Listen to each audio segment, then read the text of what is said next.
An important week in the healthcare world. It's National Influenza Vaccination Week. And here to talk to us about it are Jill Baber and Jenny Galbraith. Thank you both for being here. Thanks for having us. So Jill, we'll start with you. Tell me about this week. This is a nationwide week to talk about vaccination, right? Right. This is National Influenza Vaccination Week, and what that means is that the CDC and everybody in the nation wants to remind people to get their flu vaccine if they haven't already. Okay, very good. So, it's still pretty early in flu season, right? I mean, has flu season technically begun yet?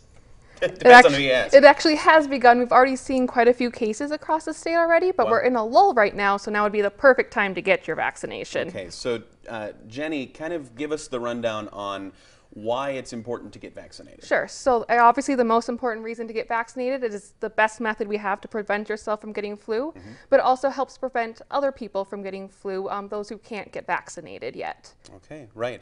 And now who can't get vaccinated, just so everybody knows? Well, currently the recommendation is everyone over 6 months of age get vaccinated, but if you have concerns about that, it's great to talk to your healthcare provider. Okay, very good. Jill, last year I believe we heard that the flu vaccine was maybe so-so in treating the particular strand of flu that really got widespread. How are things looking this year?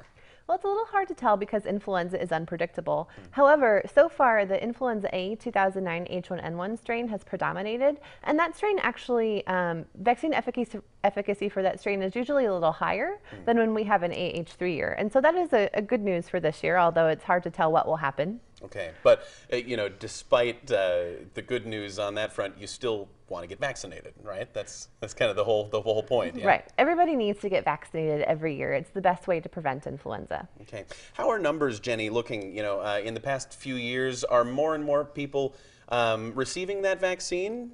Actually, our numbers have been pretty low the last couple years, especially in that 19 to 49-year-old kind of range. Okay. And it is important that, again, everyone gets vaccinated regardless of your health or age or anything like that. Okay. Now, in addition to vaccination, of course, there are other things you can do when the flu season really ramps up to make sure that everybody stays healthy or as healthy as possible.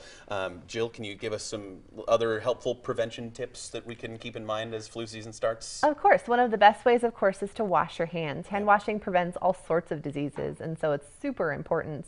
Also, staying home when you're sick so you're not spreading your germs around to everybody else. And also, if you get influenza antivirals, you should take them. Those are something that's prescribed to your doctor for some people that have influenza. And so if people do get those, like antibiotics, antivirals are different, but we want them to finish their course. Okay, so National Influenza Vaccination Week in full swing here, and now's the time to start thinking about protecting yourself and those around you. Jill, Jenny, thank you both so much for being here this morning. Yeah, thanks. We really appreciate it. Thank you. Alicia? Very good. Thank you all.